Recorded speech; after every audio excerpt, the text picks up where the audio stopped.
Em nome do Pai, do Filho, do Espírito Santo. Amém. Evangelho de São Lucas, capítulo 5. Estando Jesus um dia à margem do lago de Genezaré, o povo se comprimia em redor para ouvir a palavra de Deus. Vendo duas barcas estacionadas à beira do lago, pois os pescadores haviam descido delas para consertar as redes. Subiu a uma das barcas, que era de Simão, e pediu-lhe que afastasse um pouco da terra. E sentado, ensinava a barca o povo. Quando acabou de falar, disse a Simão: Faz-te a largo e lançai as vossas redes para pescar. Simão respondeu-lhe: Mestre, trabalhamos a noite inteira e nada apanhamos, mas por causa de tua palavra lançarei a rede. Feito isto, apanharam peixes em tanta quantidade que a rede lhes rompia. Acenaram aos companheiros que estavam na outra barca para que viesse ajudar. Eles vieram e encheram ambos as barcas, de modo que quase ia ao fundo. Vendo isso, Simão Pedro caiu aos pés de Jesus e exclamou: Retira-te de mim, Senhor, porque eu sou um homem pecador. É que tanto ele como seus companheiros estavam assombrados por causa da pesca que havia feito. O mesmo acontecera a Tiago e João, filho de Zebedeu, que eram seus companheiros. Então Jesus disse a Simão: Não temas, doravante serás pescadores de homens. E, atracando as barcas à terra, deixaram tudo e o seguiram. Estando ele numa cidade, apareceu um homem cheio de lepra. Vendo Jesus, lançou-o com o rosto por terra e lhe suplicou: Senhor, se queres, pode limpar-me. Jesus estendeu a mão, tocou e disse: Eu quero, ser purificado. No mesmo instante, desapareceu dele a lepra. Ordenou-lhe Jesus que o não contasse a ninguém, dizendo, porém, vai e mostra-te ao sacerdote e oferece pela tua purificação o que Moisés prescreveu para lhe servir de testemunho. Entretanto, espalhavam-se mais e mais a sua fama, e concorria grandes multidões para ouvir e serem curados das suas enfermidades, mas ele costumava retirar-se a lugares solitários para orar. Um dia, estava ele ensinando. Ao seu derredor estavam sentados fariseus e doutores da lei, vindo de todas as localidades da Galiléia, da Judéia e de Jerusalém. E o poder do Senhor fazia-o realizar várias curas. Apareceram algumas pessoas trazendo um leito, um homem paralítico, e procuravam introduzi-lo na casa e pô-lo diante dele. Mas não achando por onde o introduzir por causa da multidão, subiram ao telhado e por entre as telhas o arriaram com o leito ao meio da assembleia diante de Jesus. Vendo a fé que tinham, disse Jesus: Meu amigo, os teus pecados te são perdoados. Então os escribas e os fariseus começaram a pensar e dizer consigo mesmos: Quem é este homem que profere blasfêmias? Quem pode perdoar pecados senão unicamente Deus? Jesus, porém, penetrando nos seus pensamentos, replicou-lhes: Que pensais nos vossos corações? O que é mais fácil dizer: perdoados te são os pecados, ou dizer: levanta-te e anda? Ora, para que saibais que o Filho do Homem tem na terra poder de perdoar pecados. Disse ele ao paralítico: eu te ordeno, levanta-te. Toma o teu leito e vai para a tua casa. No mesmo instante, levantou-se ele, à vista deles, tomou o leito e partiu para casa, glorificando a Deus. Todos ficaram transportados de entusiasmo e glorificavam a Deus. E tomados de temor, diziam: hoje vimos coisas maravilhosas. Depois disso, ele subiu e viu sentado ao balcão o coletor de impostos por nome de Levi, e disse-lhe: segue-me. Deixando ele tudo, levantou-se e o seguiu. Levi deu-lhe um grande banquete em sua casa. Vários desses fiscais e outras pessoas estavam sentados à mesa com eles. Os fariseus e os escribas puseram-se a criticar e a perguntar aos discípulos: por que comeis e bebeis com os publicanos e pessoas de má vida? Respondeu-lhe Jesus: não são os homens de boa saúde que necessitam de médico, mas sim os enfermos. Não vim chamar à conversão os justos, mas sim os pecadores. Eles então lhe disseram: os discípulos de João e os discípulos de fariseus jejuam com frequência e fazem longas orações, mas os teus comem e bebem. Jesus respondeu-lhes: porventura podeis vós obrigar a jejuar os amigos do esposo enquanto o esposo está com eles? Virão dias em que o esposo lhe será tirado. Então jejuarão.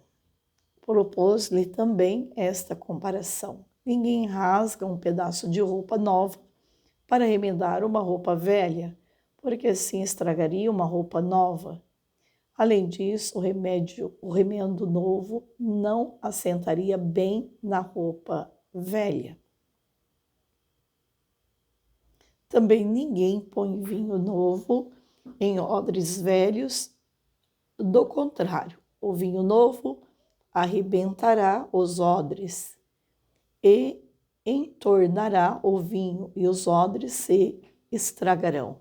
Mas o vinho novo deve-se pôr em odres novos, e assim ambos se conservam. Demais, ninguém que bebeu no vinho velho quer já do novo, porque diz: o vinho velho é melhor. Palavra da salvação. Glória a vós, Senhor. Bem, capítulo 5 hoje de São Lucas. Veja, nós estamos aqui diante de alguém que para mim é uma pessoa que tem tudo para nos dar. Mas infelizmente nem sempre nós estamos disponíveis a receber tudo que esse Deus quer nos dar. Que infelizmente o nosso pecado ainda nos maltrata muito. Veja, esse capítulo 5 de São Lucas, os pescadores do mar da Galileia usavam redes, frequentemente em forma de sino, com pessoa de chumbo, com pesos de chumbo nas extremidades. A rede era lançada à superfície da água e os pesos de chumbo faziam-os afundar e capturar os peixes. Então os pescadores puseram-se com uma corda, arrastando os peixes. As redes precisavam ser mantidas em boas condições. Por esta razão, eram levadas a fim de remover os pedaços de vegetação que se apegavam a elas, e eram feitos os reparos necessários. Simão Pedro ficou maravilhado com esse milagre.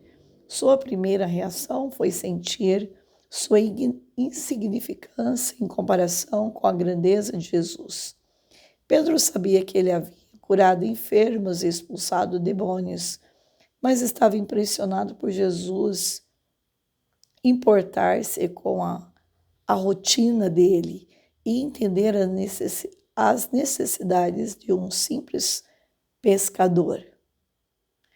Deus está interessado não apenas em nossa salvação, mas no cotidiano da nossa vida. Deus está interessado em tudo que fazemos. Existem 2 requisitos para seguir e para irmos a Deus. Como Pedro, devemos reconhecer nossa pecaminosidade como esses 3 pescadores. Devemos perceber que não podemos salvar a nós mesmos. Precisamos de ajuda. Quando soubermos que Jesus é o único e que pode ajudar-nos, estaremos prontos para deixar tudo e segui-lo. Essa foi a segunda vez que Jesus chamou os discípulos para o seguirem. Depois do primeiro chamado, em Mateus 4, 18 a 22, Marcos 1, 16 a 20, Pedro, André, Tiago e João tinham voltado para a pesca. Continuaram a observar Jesus enquanto ele exercia sua autoridade na sinagoga, curava os doentes, expulsava os demônios. E neste versículo está registrado o número e que Jesus estabeleceu sua autoridade na vida daqueles discípulos. Ele foi até onde trabalhavam e ajudou-os nas suas atividades. A partir de então, os pescadores deixaram suas redes e permaneceram com Jesus, porque perceberam que esse Deus tinha muito mais para oferecer a eles. Também lá no versículo 12, nós vamos ver a lepra de um homem. A lepra era uma doença temida, porque além de não ter cura, alguns tipos eram altamente contagiosos. Naquela época, a lepra trazia consigo grande rejeição social, emocional. E para o doente, isso era uma das piores coisas. Esse homem acometido de lepra encontrava-se em um estágio avançado da doença. Então, sem dúvida, havia perdido grande parte do tecido do seu corpo. Ainda assim, ele creu que Jesus poderia curar ele. Veja, aqui nesta primeira palavra, nós vemos essa pesca milagrosa porque Pedro e os discípulos obedecem. Por causa da tua palavra, lançaremos as redes. E aqui a gente vê o reconhecimento de um leproso diante de alguém que pode dar para ele a cura completa. Então, ele faz uma profissão de fé diante do Senhor. Eu creio, o Senhor tem o poder para me curar. Então, os leprosos eram considerados intocáveis, porque as pessoas temiam, claro, contrair a doença. E era comum, quando você tinha uma doença como essa, você não tinha outra forma a não ser ficar isolado de todo mundo. As pessoas, então, elas se aglomeravam perto de Jesus para escutar o Mestre, porque, no fundo, a nossa essência, ela nasceu para desejar a eternidade. Ela existe como uma propriedade do céu. Por isso, aqui, nós vemos que Jesus, ele vai fazendo o sobrenatural acontecer. Então, ele senta com os publicanos, ele senta com os pecadores, com o cobrador de impostos, porque ele veio para os que estão doentes, para os pecadores. Então, veja, os líderes religiosos passavam muitas horas definindo e discutindo a enorme relação de tradições religiosas que havia acumulado por mais de 400 anos, desde o retorno dos judeus do exílio babilônico. Estavam tão preocupados, isso lá no versículo 17, com essas tradições humanas e frequentemente perdiam as escrituras de vista. Ao lermos este versículo, percebemos que esses líderes se sentiram ameaçados porque Jesus colocava em dúvida a sinceridade deles e porque as pessoas afluíam para Jesus. Naquela época, as casas eram construídas com pedras, os telhados planos eram feitos de barro misturado com palha. Do lado de fora de muitas casas havia as escadas que levavam até o telhado. Esses homens provavelmente devem ter subido com o amigo pelo telhado, usando uma escada em seguida, removeram parte do telhado e baixaram o paralítico até a presença de Jesus. Não foi a fé do paralítico que impressionou Jesus, mas a dos seus amigos. Jesus correspondeu à fé deles ao curar o homem da sua paralisia. Nossa fé, ela pode gerar cura para muitas pessoas que estão doentes. Então, nós precisamos, muitas vezes, ir ao encontro de pessoas que realmente possam dar para nós a pessoa de Jesus e deixar com que Jesus possa nos tocar, possa nos curar. Quando Jesus disse ao paralítico que seus pecados estavam perdoados, os líderes judeus acusaram-o de blasfemar, de reivindicar ser Deus por tentar fazer o que compete só a ele. Mas Jesus foi firme, né? Levi, então, ele, lá no versículo 28 a 29, deixou o lucrativo e provavelmente desonesto ofício de cobrar impostos para seguir a Jesus. E ele respondeu como Jesus gostaria que todos os seus seguidores o fizessem. Deu uma festa, convidou os companheiros publicanos e outros notórios pecadores para que também pudesse conhecer Jesus. Levi, que deixou para trás a riqueza material a fim de ganhar a espiritual, mostrou-se alegre por associar a Jesus. E aqui está o segredo para a nossa vida. Devemos deixar tudo aquilo também que não vai nos dar a graça maior, que é a própria eternidade, que não vai nos dar a cura, que não vai nos dar a salvação. Devemos deixar tudo para seguir Jesus. Santo anjo do Senhor, meu zeloso e guardador, se a ti me confiou, a piedade divina sempre me rege, me guarde, me governe, me ilumine. Amém. Hoje, então, eu estou saindo de Ribeirão Preto, indo para Rondonópolis, Mato Grosso, porque hoje à noite eu terei uma noite maravilhosa lá em Rondonópolis, Mato Grosso. Eu convido vocês que são aí de Rondonópolis ou da região para participar, vai ser muito bom.